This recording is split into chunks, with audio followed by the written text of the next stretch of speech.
நண்பர்களை நீங்கள் பார்த்து கொண்டு இருப்பது உங்கள் கௌசிக ரிவ்யூ. சரி வாங்க வீடியோக்குள்ள போய் என்ன நடக்க போகுது அப்படின்னு சொல்லிட்டு பாத்தீங்கன்னா, ஒரு படி மேல போய் நம்ம மனவ டிஎன்ஏ டெஸ்ட் எல்லாமே ஒரு பக்கம் எடுக்க ஆரம்பிச்சுட்டாரு. ஆனா அப்படி இருந்தாலும் இதெல்லாம் சாத்தியமான ஒரு விஷயமா, டிஎன்ஏ டெஸ்ட் எடுக்க முடியுமா அப்படின்னு சொல்லிட்டு பார்த்தா பிளட் ஒரு பக்கம் போயிருச்சு. ஆனா அதே சமயத்துல அந்த பிளட் ஏற்றுமோட நபர் மேல நம்ம ரேணுகாவுக்கு லைட்டா ஒரு சந்தேகம் வந்தது. இதனால ரகுவுக்கு முன்கூட்டியே தகவல் சொல்லிடுறாங்க. இதோ பாரு ரகு, இந்த மாதிரி இந்த மனோகரம் மறுபக்கம் மல்லியை சதித்திட்டம் தீட்டி என்னோட ரத்தத்தை என்கிட்ட இருந்து வாங்கிக்கிட்டாங்க. அதனால இதை நம்ம சாதாரணமா எடுத்துக்கூடாது. இதை எடுத்து போயிட்டு பிளட் ரிப்போர்ட்ல கதிரேசனோட ரத்தமும் இருக்கு, ரெண்டு ரத்தமும் மேட்ச் ஆகுதா டிஎன்ஏவில் அப்படின்னு சொல்லிட்டு செக் பண்ணி பார்த்தா அதில் மேட்ச் ஆகலன்னா நான் அவரோட பொண்ணே இல்லை அப்படின்ற விஷயத்தையும் கண்டுபிடிச்சிருவாங்க. என்னோட பிளட் குரூப்பும் மறுபக்கம் ரேணுகாவோ பிளட் குரூப்பும் ஒரே பிளட் குரூப்பா இருந்தாகணும். அப்படி இல்லைனாலும் நான் வேற ஆளுன்றத கண்டுபிடிச்சிருவாங்க. அதனால எந்த நேரத்துல எப்படி பிரச்சனை வரும்னு சொல்லிட்டு சொல்ல முடியாது.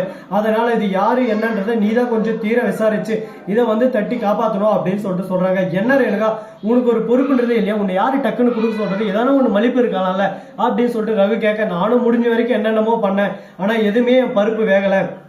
அதனால இப்ப நீ உன் கையில தான் இருக்கு, நீ என்ன பண்ற ஏது பண்ற அதை நீ தான் செஞ்சு ஆகணும் அப்படின்னு சொல்லிட்டு சொல்றாங்க. இப்ப நான் என்னதான் பண்றது, இது எனக்கு வேற வழியே இல்லையா? எனக்கு திடீர்னு இந்த மாதிரி ஒரு இக்கட்டான ஒரு சூழ்நிலை தள்ள பாக்குறேன், ஏன் எனக்கு மட்டும் இந்த மாதிரி அப்பா டக்கு டக்குன்னு சொல்ற, கொஞ்சம் டைம் எடுத்து சொல்ல இந்த மாதிரி கேட்டுன்னு இருக்காரு நம்ம ரகு.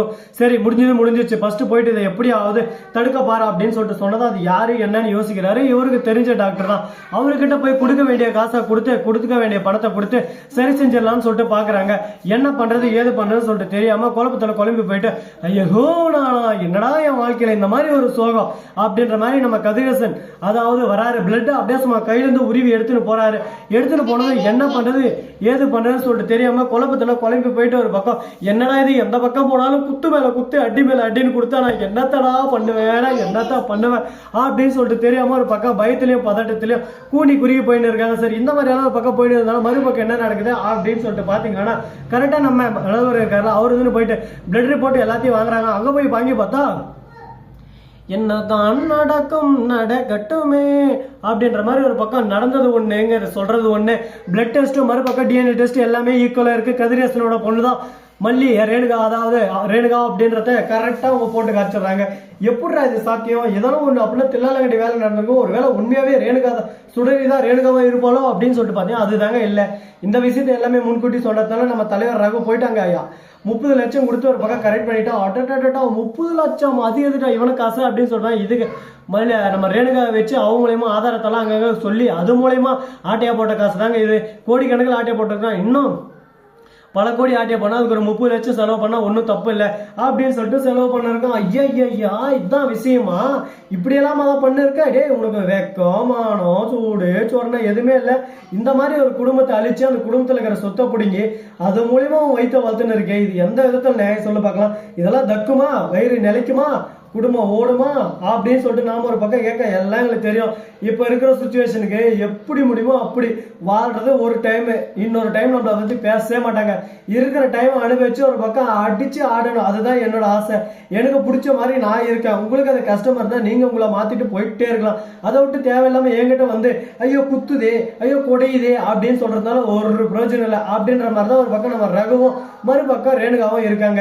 இவங்க எந்த கேதினா போயிட்டு போறாங்க. இவங்க வாழ்க்கையில இந்த மாதிரி பரவாயில்ல, அடுத்தவங்களோட வாழ்க்கைக்குள்ள அடுத்தவங்களோட வாழ்க்கையை கெடுத்து இந்த மாதிரி ஒரு வாழ்க்கையை வாழணும்னு நினைச்சா நம்ம என்ன சொல்றது சொல்லுங்க பார்க்கலாம். இதுக்கெல்லாம் நம்ம என்னதான் சொல்றதுன்னு சொல்லிட்டு தெரியல. வாயில ஒரு பக்கம் அப்படியே வந்துகிட்டே இருக்கு எதாலும் ஒண்ணு சொல்லணும்னு, ஏன்னா என்னவே சொல்ல முடியல. ஒரு பக்கம் அப்படியே சும்மா பொண்ணை கட்சியில் உட்காந்துக்கிற சூழ்நிலை உட்காந்து இருக்கோம். என்னடா பண்றது? வாழ்க்கைன்னா இந்த மாதிரி ஒரு பக்கம் கஷ்டம் வருமோ, வாழ்க்கையில இந்த மாதிரி ஒரு பக்கம் துயரம் எல்லாமே வருது. என்ன பண்றது ஒன்னும் புரியலையே அப்படின்னு சொல்லிட்டு குழப்பத்துல உட்கார்ந்து இருக்காங்க. என்னங்க பண்றது? கொலை பண்றது எப்பனாலும் வரும், எப்படி வரும், எல்லாத்தையும் ஒரு பக்கம் நாம தான் சகிச்சுக்கிட்டு சரி ஓகே இப்படி கொண்டு போலாம் அப்படி கொண்டு போலாம் சொல்லிட்டு நம்ம கொண்டு போனா நம்ம ஜெயிக்க முடியும். அதை விட்டு இதுதான் ஒரே வழி, ஒத்த வழி பாதை இது, இந்த வழியில போனவங்க யாரும் மீண்டு வந்ததில்லை அப்படின்னு சொல்லிட்டு ஒரு வழி பாதையில போறவங்க எல்லாரும் ஒரு பக்கம் மீண்டும் அடிமேல அடி பட்டுனே தான் இருப்பாங்க. அதனால முடிஞ்ச வரைக்கும் அந்த பாதையை ஒதுக்கிட்டு நம்மளோட முயற்சியில நாம முன்னேறி போனா நம்ம வாழ்க்கை சந்தோஷமா இருக்கும். அது போல ஒரு சூழ்நிலை தான் இவங்களும் போயிட்டு இருக்காங்க. இதுக்கப்புறம் என்ன நடக்க போகுது அப்படின்னு சொல்லிட்டு பாத்தீங்கன்னா, நம்ம விஜய் வீட்டுக்கு வராரு. வீட்டுக்கு வந்த உடனே என்ன பண்றாரு அப்படின்னு சொல்லிட்டு பாத்தீங்கன்னா, நான் பாத்துக்கிறேன் நீங்க எதுக்கும் கவலைப்படாதீங்க அப்படின்ற மாதிரி ஒரு பக்கம் சிரிச்சுட்டே போறாரு.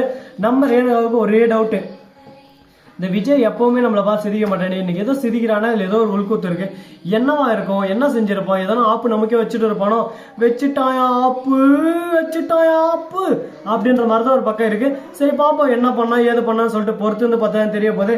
எல்லாமே ஒரு பக்கம் நம்ம பொறுத்து வந்து பார்த்தா தான் தெரியும். சாதாரணமா எந்த ஒரு விஷயத்தையும் நம்ம ஆராய்ஞ்சு சொல்ற முடியாது. ஏன்னா யார் எந்த வழியில் வருவாங்க எப்படி வருவாங்கன்னு சொல்லிட்டு யாருக்குமே தெரியாது. குறிப்பிட்ட நேரத்துல குறிப்பிட்ட இடத்துல அடிக்க வேண்டிய இடத்துல அடிச்சு ஆடணும்னா நம்ம வாழ்க்கையில கண்டிப்பா வெற்றி வரும். இப்போ அடுத்து என்ன பண்ண போறாங்க அப்படின்னு சொல்லிட்டு பாத்தீங்கன்னா, கரெக்டா அந்த டாக்டர் வராரு. வீட்டுக்கு வந்த உடனே டிஎன்ஏ டெஸ்ட் எல்லாம் எடுத்தாச்சு. இவர் ரேணுகா இல்ல சுடரி அப்படின்றத உண்மையை சொல்லுவாரு. இவர் ரேணுகாவே இல்ல வேற யாரோ ஒருத்தி அப்படின்னு சொல்லிட்டு விஜய் கிட்ட சொல்றாரு. விஜய் இதை கேட்டு இதை வீட்டுல குழப்பத்தை உண்டாக்க வேணாம், இது கதிரேசனுக்கு தெரிஞ்சு நமக்கு தான் அடுத்த பிரச்சனை. ஏன் எதனால அப்படின்னு சொல்லிட்டு பாத்தீங்கன்னா, கதிரேசன் என்ன பண்ணுவாரு அப்படின்னு சொல்லிட்டு, என் பொண்ணை கொண்டுட்டு எவ்வளவு ஒருத்தைய கூட்டினு வந்து நீயும் மறுபக்கம் இந்த ரேணுகாவை கூட்டினு வந்து உட்கார வச்சுன்னு இருக்கீங்களா, இதுக்குதான் இந்த அளவுக்கு பிளான் பண்ணீங்களா, உங்களோட பிளான்ல நான் ஊர்காயிட்டேன், உங்களை சும்மா விட மாட்டேன், உங்களை அடிச்சு ஓட பாரு அப்படின்ற மாதிரி ஒரு பக்கம் கோவப்படுறாரு நம்ம விஜய். இப்ப என்ன பேசுறது ஏது பேசுறதுன்னு சொல்லிட்டு தெரியும். விஜய் ஒரு பக்கம் கடுப்புல உட்காந்து இருக்காரு. கடுப்புல இருக்கிறதுல அடுப்புல ஏத்துற மாதிரி ஒரு பக்கம் வெறுப்பேத்தி இருந்தா என்னதான் பண்றது சொல்லுங்க பார்க்கலாம். எல்லாமே ஒரு பக்கம் கடுப்பா தான் இருக்கு. என்ன பண்றது, எல்லாத்தையும் ஒரு பக்கம் ஏத்துக்கிட்டு போய் தான் ஆகணும். வாழ்க்கைன்னா இந்த மாதிரி ஏற்றம் தாழ்வு எல்லாமே ஒரு எல்லாத்தையும் ஏத்துக்கிட்டு தான் ஆகணும். ஸோ நண்பர்களே, இந்த வீடியோ பிடிச்சிருந்தா லைக் பண்ணுங்க, கமெண்ட் பண்ணுங்க, ஷேர் பண்ணுங்க, டிண்டிங் பெல்ல தட்டி விட்டு போங்க. அப்பதான் நான் போற அடுத்த வீடியோ உங்களுக்கு உடனுக்குடன் நோட்டிபிகேஷன் வந்து கொண்டே இருக்கும். மிக்க நன்றி. தேங்க்ஸ் ஃபார் வாட்சிங். Tata, see you. நன்றி, வணக்கம். மதனம் பர்கத்தர்கள்.